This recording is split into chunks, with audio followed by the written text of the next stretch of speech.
I think that I would say that fundamentally, on those rare occasions that I look at myself and say, what the hell are you, really? I am a peasant. I have those values. And I think central to those values is the family and the land. I'm not pretending about that because I've told you I couldn't grow a lettuce. But that's where my attachment is, and all my values really depend on those two things.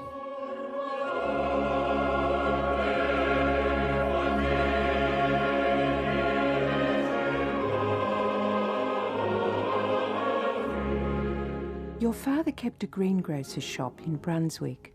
What kind of a person was he? Well, my father was a typical Italian peasant. He was strong physically. He had only 4 years of education, but he was very strong intellectually. He had a strong intellectual interest and was interested in foreign affairs, in politics in Australia and so on, which was quite extraordinary for a person of his background. But the most interesting thing about him was this, that he would always use the table to try to get my sister, who came after me, and myself, to discuss public matters with him when we knew nothing about them. He would discuss foreign matters and so on. And the interesting thing was that in the course of that discussion, his opinions would often vary very much from ours because ours were worthless. But although he had a quick temper, I never knew him once on those occasions on which he had brought about a conversation to use his parental authority. And I always regarded that as a very big thing to be said in my father's favour. Do you think this was why you seemed so intellectually confident by the time you got to university? Oh yes, you could very easily say that what you regard as confidence was an excessive regard for my own opinions. But it was part of an environment. I belonged to a Catholic organisation called the Campion Society. It was of university graduates and undergraduates. There were only about 30 in it. They were, in general, people of pretty high IQs. I was the youngest and the meanest intellectually of them. It was that environment that gradually, over a period, gave me a certain an attitude, if you like. And we needed it. When I went to the university, the Labour Club, which was really the university branch of the Communist Party, really was in the ascendant throughout the Melbourne University, and it had first-class minds belonging to it, who later, some of them became judges, one of them became a Supreme Court judge and so on. They were very formidable people, and as you encountered them, you realised that either you kept quiet or you entered the lists, and you really had to develop a feeling that you could handle it. At what stage did you start seeing communism as a principal threat? I saw communism as something to be reprobated from about 1934-35 through an accidental set of events. Of course, I had known in principle it was a bad thing, but it didn't affect me very much. But one day, by the purest accident, I was wandering around a suburban library, and by mistake, I picked up a book that turned out to be Malcolm Muggeridge's Winter in Moscow, which he published in 1934. And as I told Muggeridge many years later, I said, I blame you for everything that's happened to me in my life because that book changed my life. So it was about 35, I think, that I suddenly realised that communism was a problem. But the Spanish Civil War, in which Russia came in on the side of the Republicans and then tried to destroy them in order to take over at the end of the war, that congealed my opposition to it. These ideas that you were forming, how did you express them? Well, in quite a number of ways. Your existence at the university at that time was a permanent civil war of meetings and counter-meetings. But in 1936, with a few friends, I started a paper called The Catholic Worker, and I expected it to last one issue. But in fact it took on, and by the time I left it, it had a monthly circulation of 70,000, which was pretty big. That was the medium largely through which the views of my friends in the Campion Society and myself were expressed. What was the first issue like? Terrible. It was very amateurish. I've got a copy of it, as a matter of fact. It looks awfully produced. And I remember the editorial, which I wrote, it was called Why We Fight. And I tried to explain why I thought in 1936 that the communist problem was secondary to the capitalist problem. And a lot of people who think that the difficulties I have at the moment with economic rationalism are of late development only have to go back to that editorial to discover that they go back to 36. You were only 22 when Archbishop Mannix, the Archbishop of Melbourne, recruited you to start a new movement to activate the Catholic laity. How did that come about? It was on the day that I signed the solicitor's roll, having just got my law degree. I got a phone call to go up to the cathedral to meet Archbishop Mannix, which I did, and he asked me if I'd take the job. I'd never dreamt. And so I said yes, because I would have said yes to anything that he said. And then as I walked downstairs, I had the terrible thought that I had to go home and tell my father, whose great ambition was his son should be a lawyer. So I thought of the speech I'd make, and I pointed out it was only for 2 years. And then I discovered that my father was enthusiastic, because he would do anything Archbishop Mannix wanted. So he caused no difficulty at all. But unfortunately, the 2 years have extended. That would have made it 1940. This is 1997. When you met Archbishop Mannix, who had such a huge influence on your life, what did you think of him? I thought of him then exactly the same as I thought of him on November the 6th, 1963, when I was with him the night he died. I thought without any doubt he was the greatest man I've ever met, and I haven't met any greater. That's all I can say. As someone who'd been born and bred in the city, how did you get on when you were asked to extend the work of the movement into the country? I think that was the happiest thing I ever did in the whole of my life. I thought of the farmers that I met, and we had something over 270 branches of that in all the eastern states, and South Australia and Western Australia too. I thought that they were the finest people I've ever met, and I've never lost my affection for them, although there are far fewer today. And the purpose of that was to apply the same, to form branches, to form study groups within the branches, and to adapt the principles of social justice, which we were trying to adapt to industrial life because of the Depression and so on, to the rural situation, problems of rural debt, problems of erosion and so on. A totally different set of problems, but the principles were perfectly capable of adaptation.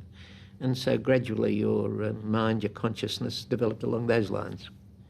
Now, the movement had begun with this quite broad social justice agenda, but then in the early 40s you were asked to adopt the more specific role of organising opposition to communism in the unions. How did you go about that? I thought to myself at the time, there's no better way of knowing how to fight the communists than to have a look at the constitution of the Communist Party. And I suddenly saw the way. In other words, we would mould our constitution on the model of theirs, so that if they believed in training cadres, we believe in training cadres. If they believed in forming union cells, we'd form union cells. And if they believed that you needed central direction, we'd have central direction. It was a pretty good idea. I don't think that I could have done better than that. Anyway, in the first analysis, you've got to get an army. You can't be in a war without an army. And what you would do, the parish priests knew that the Archbishop wanted them to help. So you'd go and visit a parish priest. You'd say, can you give us the names of half a dozen people who you think will be interested in this work in your parish? And they always could. And so you'd move among them and you'd form them into a group or a branch, and then their job was to get a census of all of the union members in that parish. And out of that census you'd find out who were the iron workers, who were the railwomen, who were the tramwomen, and so on. And you'd be doing that on a citywide basis. So gradually your forces would become fairly clear. And then on top of that parochial organisation, you'd build an industrial organisation. You'd have a group of iron workers, a group of tramwomen, and so on, and they'd carry out the election battle. Is that clear? Did you see it as important to have at least some non-Catholics in the industrial groups? It was absolutely vital. You see, I remember a person who was a director of one of the banks. I don't know many directors of banks. And he asked me once, he said, I want you to tell me the truth. Is this Catholicism versus communism, or is it Labour versus communism? And I said, why do you ask me? And he said, because if it's Rome versus Moscow, I'll support Moscow rather than Rome. Couldn't have been straighter. So I said, it isn't. I said I didn't use the word infantry, but you know what I mean, may be Catholic, but the leadership represents the whole of Australia.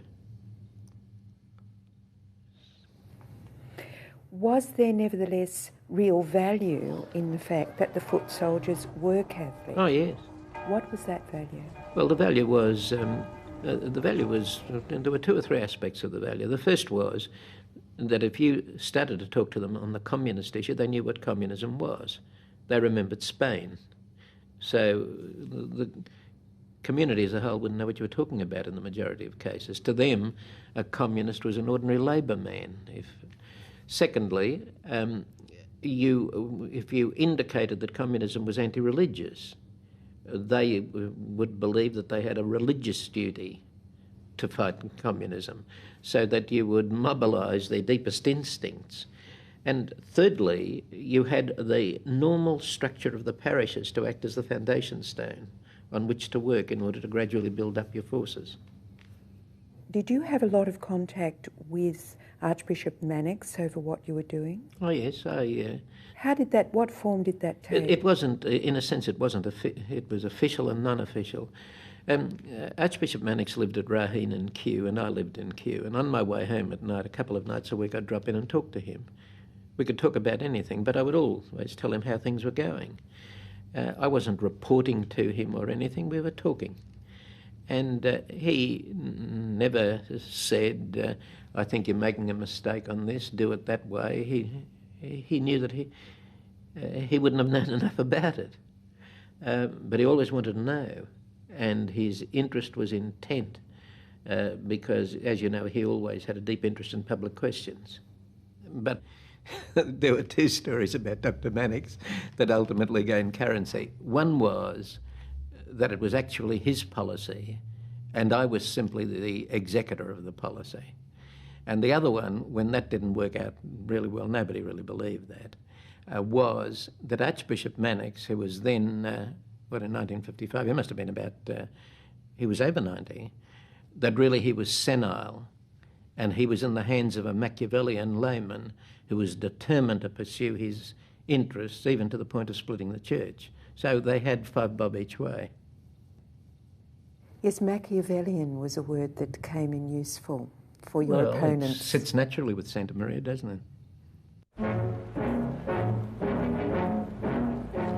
Although you've made it very clear that the whole purpose of the industrial groups was to protect the ALP from communism, in actual fact, the ALP ended up splitting. Now, you're on public record as blaming Dr. Evatt, who was then leader of the Labor Party. Why do you blame Evatt? A number of people have said that the tensions between the anti-communist group, which was largely but not exclusively Catholic, and the pro-communist group were so great that regardless of Evatt, the party would have split. I don't believe that. I believe that if, as a result of the enormous embarrassment that Evatt was thrust into as a result of the Petrov Commission, in which his leadership was at stake and he was going to be removed from the leadership. I believe that if he had not that sort of brilliant madness from which he suffered, decided to seek a totally new alliance, to go back to the communists, to use the sectarian weapon which he'd seen working so effectively at the time of conscription, I don't believe that there would have been a split. Because in the last analysis, there were profound personal antipathies, but the philosophies of the industrial groupers were the traditional labour philosophies. You've also said that you would never have split from the ALP if your people hadn't been excluded from the 1955 Federal Conference in Hobart in what you saw as a rigged decision by the Federal Executive. Well, to that point, as far as I was concerned, I was perfectly happy that the issue should be decided within the framework of the party's constitutional structures. But if you are going to rig a federal conference against us, that's the end. There is no other court of appeal that we can go to. And then we had to consider whether we began a party that ultimately became the DLP.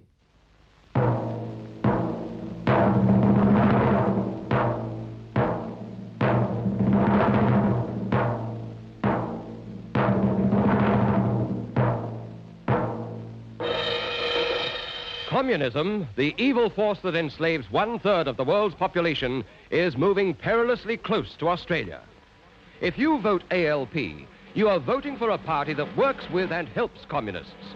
The communist influence in the ALP today is frightening.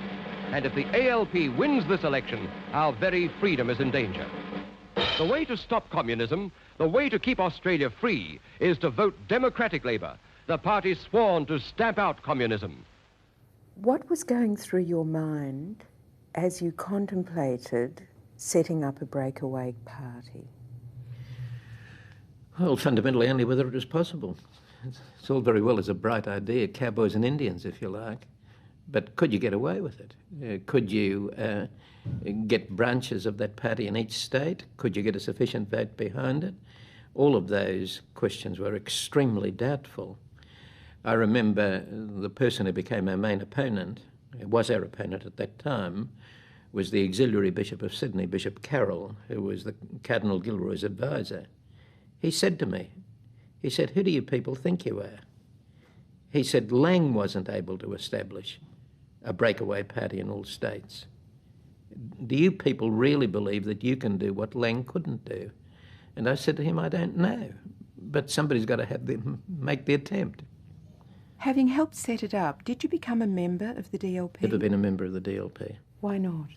Simply because I wanted to be in a position where, in the last analysis, I could exercise an independent judgment and didn't feel that that judgment had to be limited by my responsibilities as a member of a party.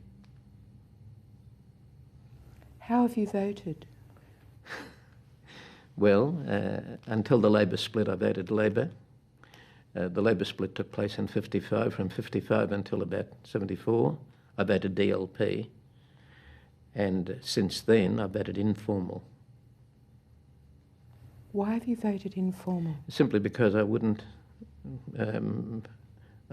believe sufficiently in either political party to vote for them.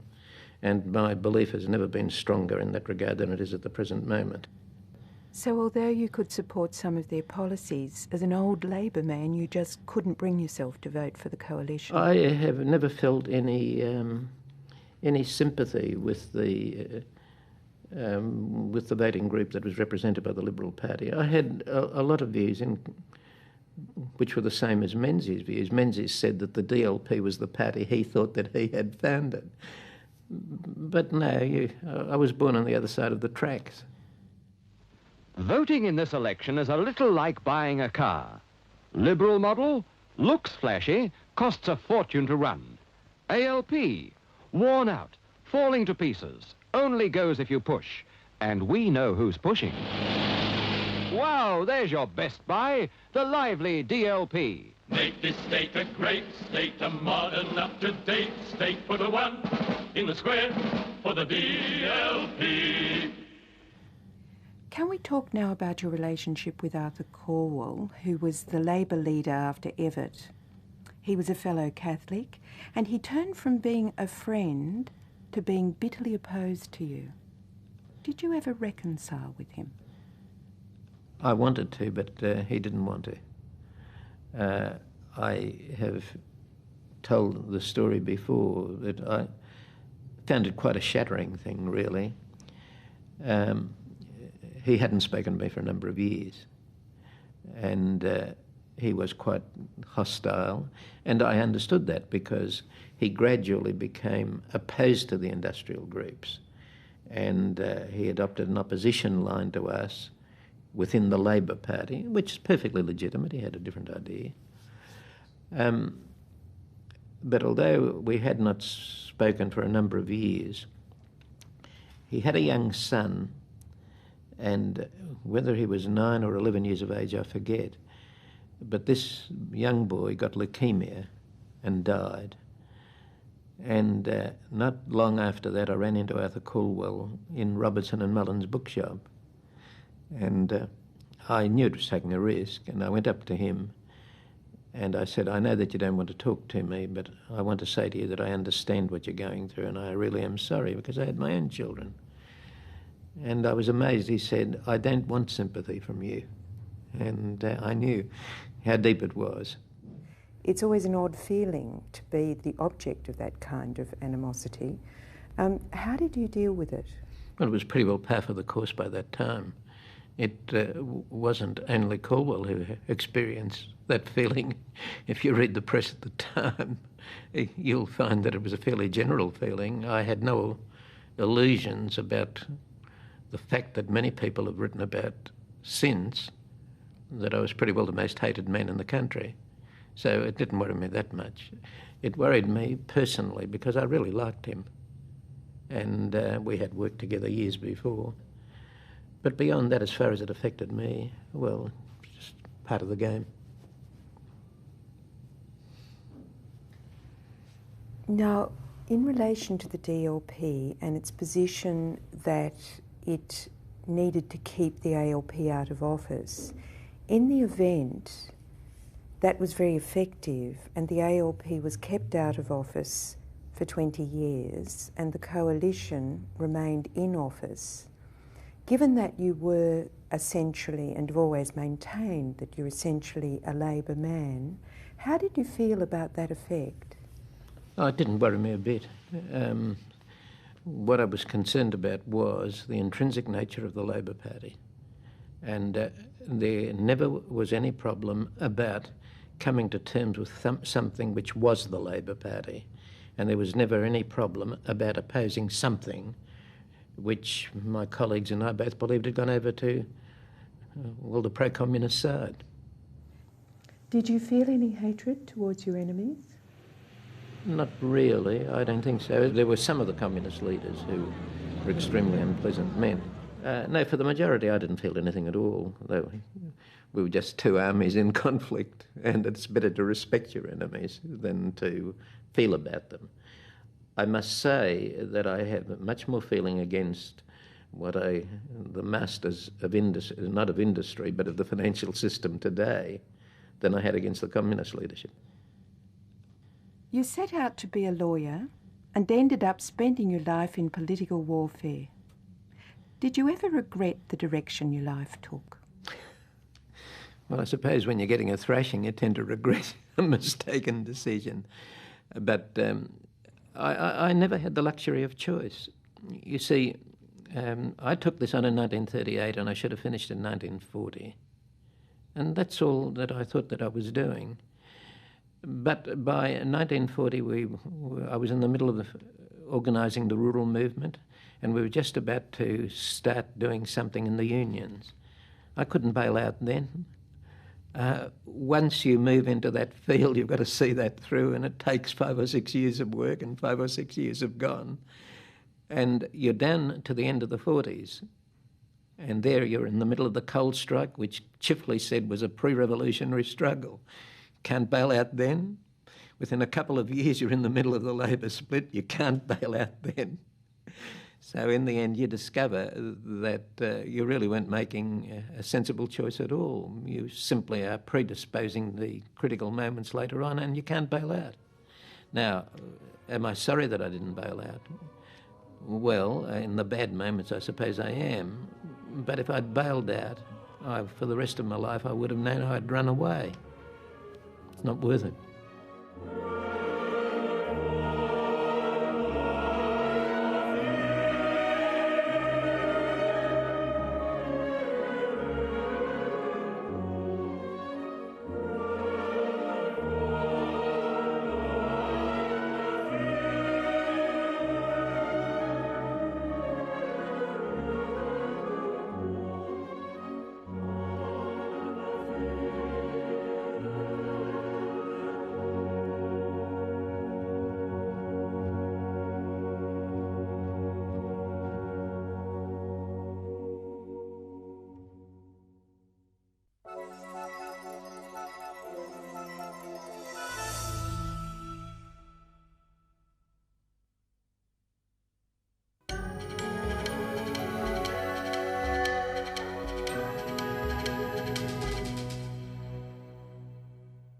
I believe that the biological structure of the family and the economic structure which the family should have really are parallel.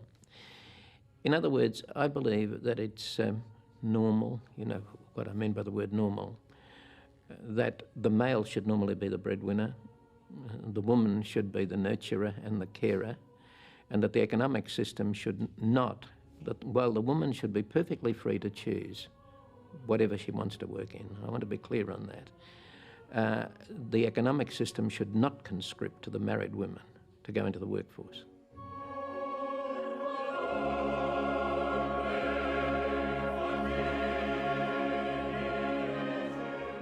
My father had a shop. He was in charge of the shop. My mother was in charge of the domestic economy, if you like, including the raising of the children. But because we lived the house and the shop were in the same premises, a lot of the functions were mixed. But nevertheless, there was a pretty clear idea as to where the priorities lay. But I do make this point. I'm not here, and I never have been, to tell the woman what her duties are or anything like that.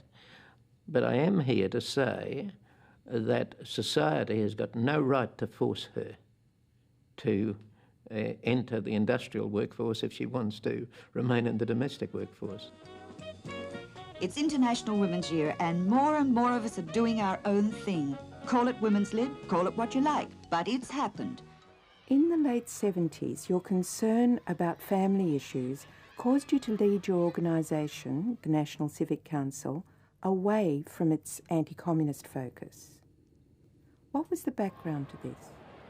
Well, 1962 to 65, you had the Second Vatican Council, and the turmoil that this introduced into the Catholic Church showed that what I regarded as a broad cultural crisis had extended to the field of religion. And then it entered into the area of the family. Germaine Greer had written The Female Eunuch in 1963, and the other stuff came out in 1969. And this began to transform consciousness about the family radically with the whole of the sexual revolution and so on. To me, at least, it became perfectly obvious that we were going through a period that, strangely enough, I thought was very similar to the 5th century of our era, which witnessed the internal disintegration of the Roman Empire, and I'm quite convinced that that is right. So it was something big and different. And again, the question was, is this our business or not? And because it seemed to be nobody else's business. Did everybody agree with you? No.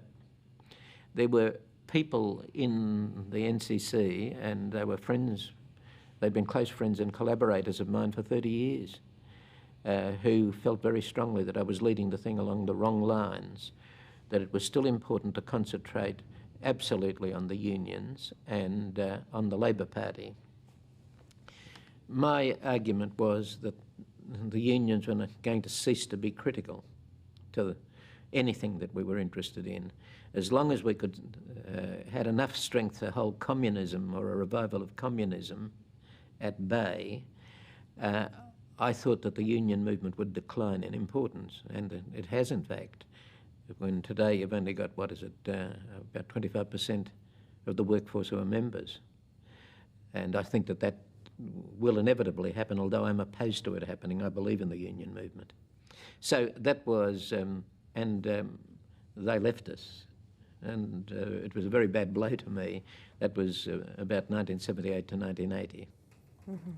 In 1982, there were even court cases over it, wasn't there? Yes, that was the end of that, when the thing got to quite an extreme situation.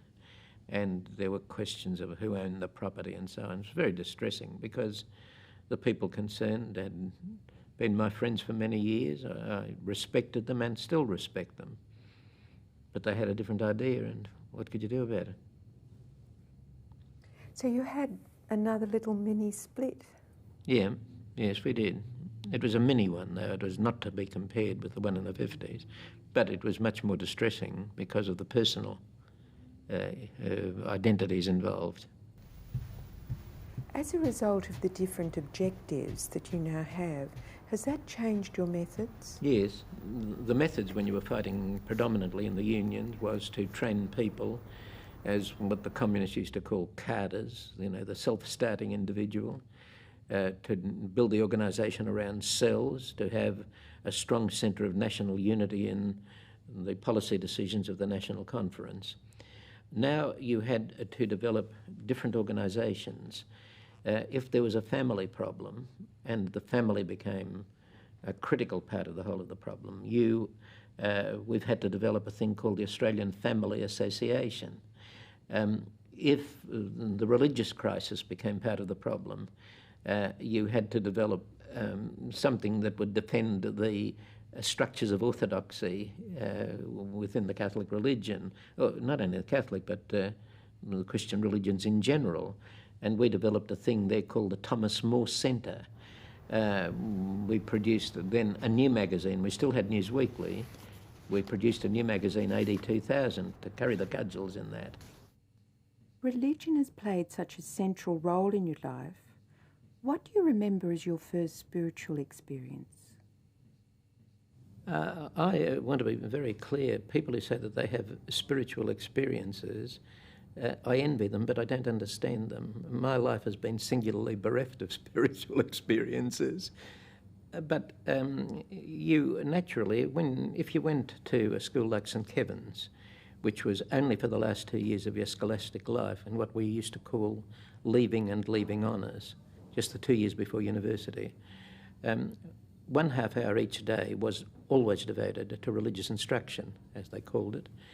And part of the religious instruction was the philosophic foundations of your faith.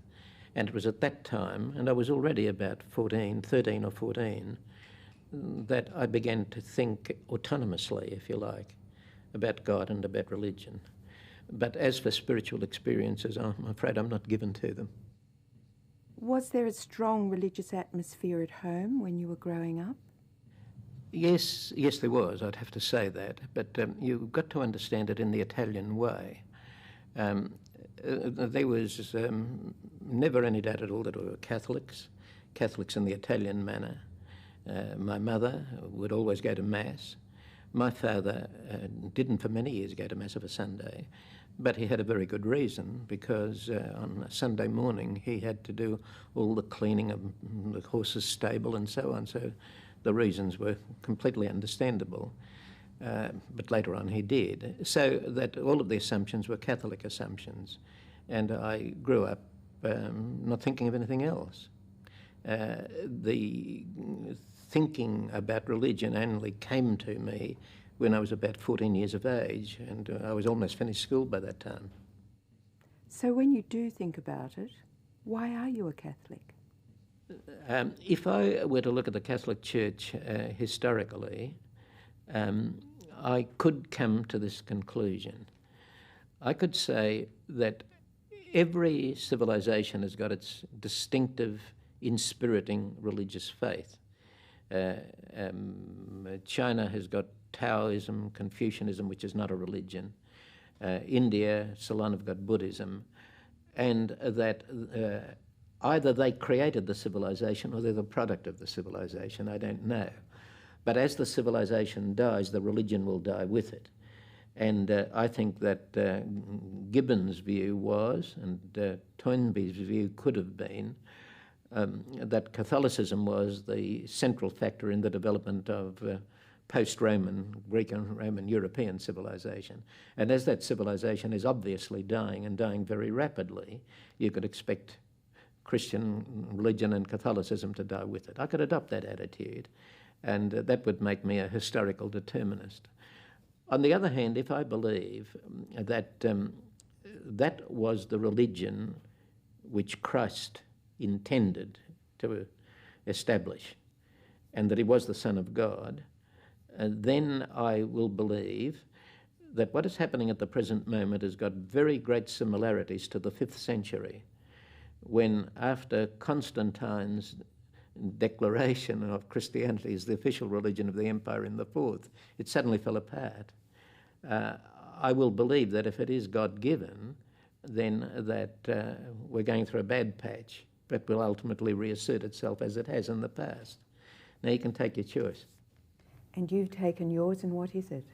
Oh, well, my choice is the second. I've got a very great temptation to believe the first. When I look at the fatuous decisions that have been taken by very many in authority within the Catholic framework, I believe that many of them are suicidal. But nevertheless, if I were a historical determinist, I would give it away. The only reason that I'm a Catholic is that I believe that that's what Christ intended to be.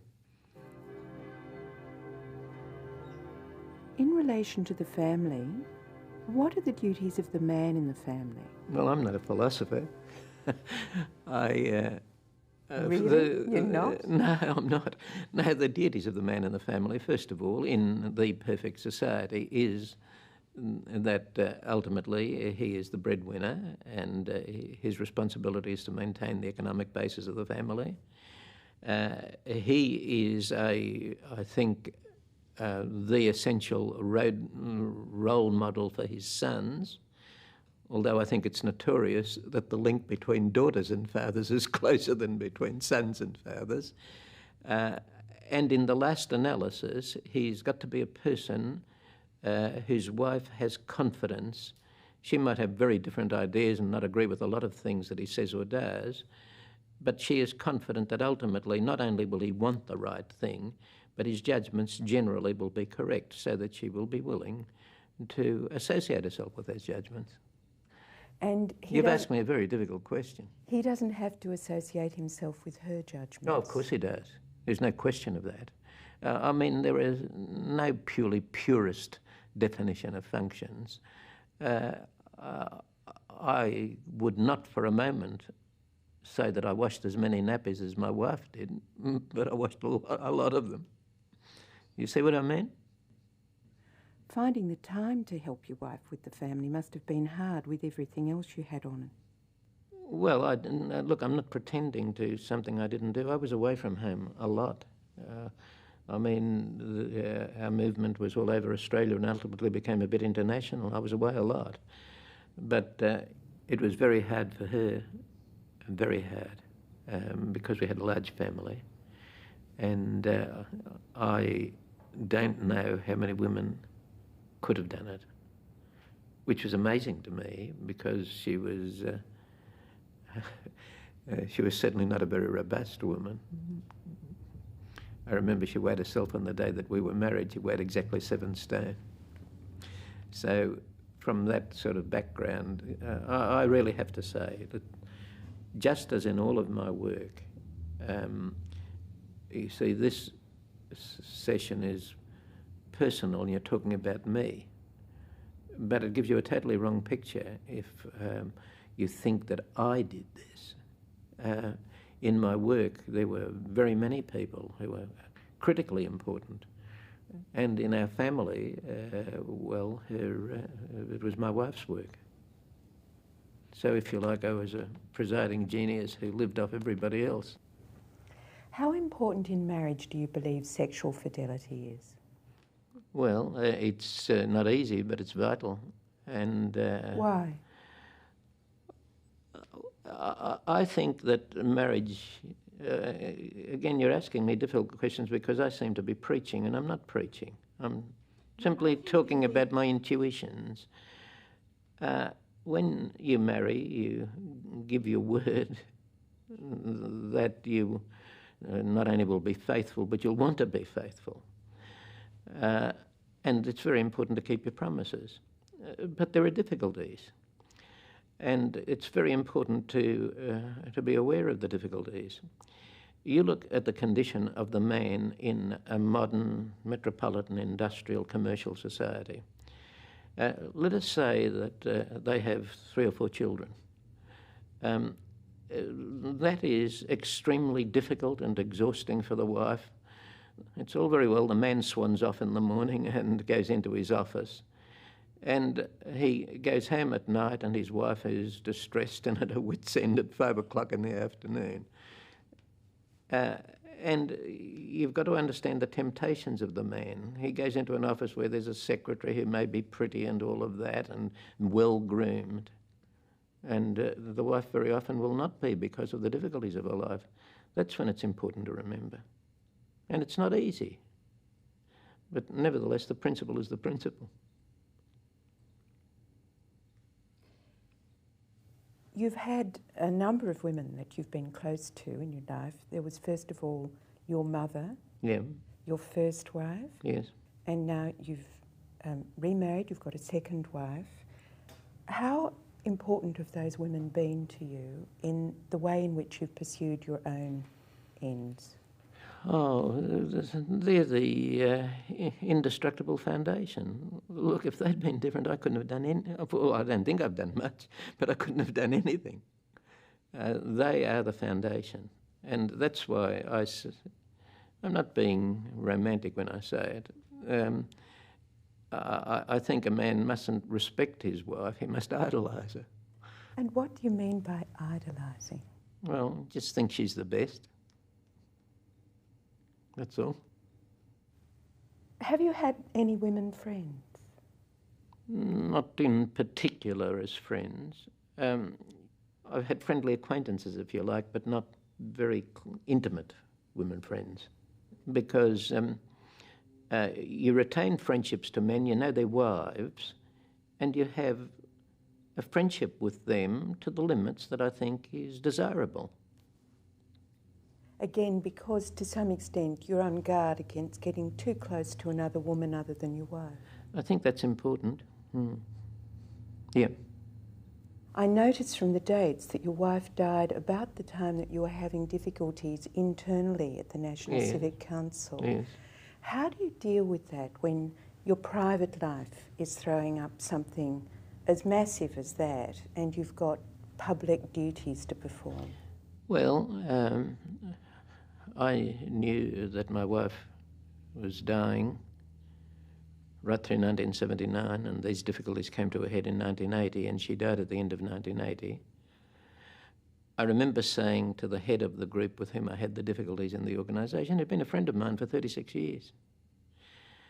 I remember saying to him, look, leave this. My wife is very ill, and I don't think she'll survive.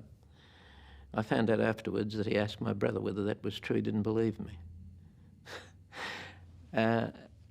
So the difficulties continued, and they got quite massive, and they really came to a head at about the same time. And you say, how do you do it? I don't know how you do it, you do it. It's not very pleasant, but both things had to be done at the same time. I think it's true to say that if it hadn't been for my concept of my responsibilities to the other people in the organisation to whom I owed a responsibility, they'd been faithful to the same things as myself, I think I would have thrown it in. I would have looked after my wife. I have no doubt about that. But I had the assistance of my daughters and my sons, and so you just battle through both at the same time. And what kind of a person is your second wife? Well, she worked with me for over 30 years. She was my secretary, and it came to the time when she came to the age of retirement and retired. And it was at about the same time that my wife died. And I thought that I knew her very well. And after 3 to 4 years, I thought it was pretty silly for her to be in one place and me to be in another place, and we could extend companionship to each other. And so that's how it happened. I discovered, of course, that knowing a person as a secretary for 30-odd years means you don't know her at all. But she is a very equable and understanding person with whom I find it very pleasant to live. What about your children? What kind of a father have you been? Pretty lousy, I think. Oh, no, I've been very lucky. My children broadly have the same ideas, pattern of ideas as I have. We get together every Sunday night, the children and the grandchildren. And it's not basically because it's a rule, it's because I think we want to get together. Anybody who doesn't want to come doesn't come. And we eat together.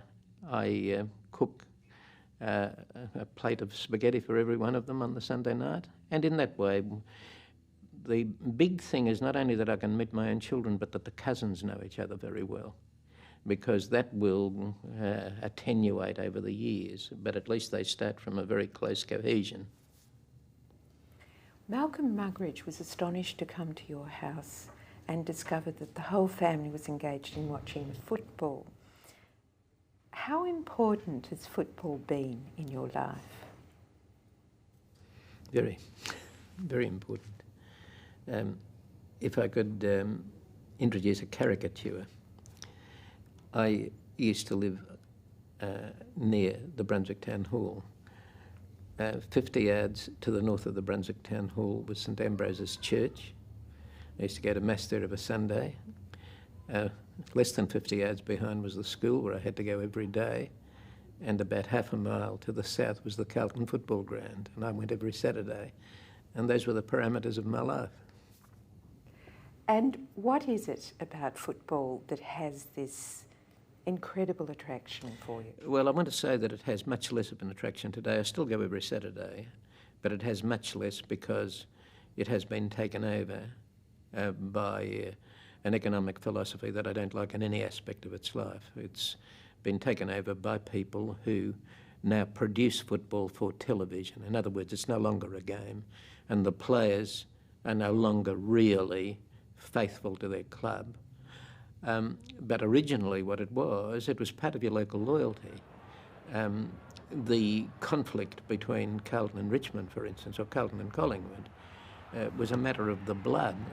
And it was, I think, largely due to the fact that they were all pretty well working class people who used to go, except the Melbourne barrackers who weren't. And it was a conflict of localities. And that's what I dislike most in what happens today. It's not a conflict of localities any longer. It's a conflict of incorporated companies. And why does that matter? Well, I like to labour under the illusion that anybody who put on the Carlton Guernsey would, if necessary, die for it. I don't believe that anybody would today. Look, it's a tribal thing. It's tribal. Can I ask you now what being Australian means to you? How do you feel about Australia? Well, I'll tell you what I feel about Australia. I think that Australia is one of the most beautiful countries in the world. I think that we don't understand how fortunate we are to be born here. We could have been born in Africa, we could have been born in Rwanda, we could have been born in Yugoslavia, and nobody really realises it or thinks about it. And I think that we've made a complete mess of the country, which was avoidable, and I think we probably will lose it. How have we made a mess of it? We've made a mess of it economically, in this sense that we have pursued policies under governments of both political parties that, unless they're forced on the governments, are absolutely lunatic. They're policies that the economists, of whom I don't count myself one, thank God, would call deflation. And anybody who studies the history of the Great Depression knows that what was fundamentally wrong was the deflationary policies, cutting and cutting and cutting. And this is what we're doing today. And when I see Liberal and Labor members of Parliament preening themselves and talking about the wonderful record we have with inflation and so on, I'm driven to rather primitive reactions. Throughout your life, you've fought a lot of battles. Is that how you see life primarily, as a battle to be fought? I don't elevate the concept of battle to number one priority. As a matter of fact, I would envisage a totally different world if I were called upon to plan it. And if I do happen to meet God in the next life, which is possible but not very probable, there are a lot of questions I'd like to ask him as to why exactly you organise things in this particular way. No, the sort of world that I ideally would like to envisage is a world of family and agriculture and small cities, all of the things that go with a decentralist vision. And of course that's the very opposite to what we've got at the moment. So I don't look forward to the battle at all. But perhaps my life has been cast in different channels where the battles have existed. And sometimes I've been landed on my lap. I haven't gone looking for them because I'm a coward at heart. But you've got to make up your mind whether you'll be in it or out of it.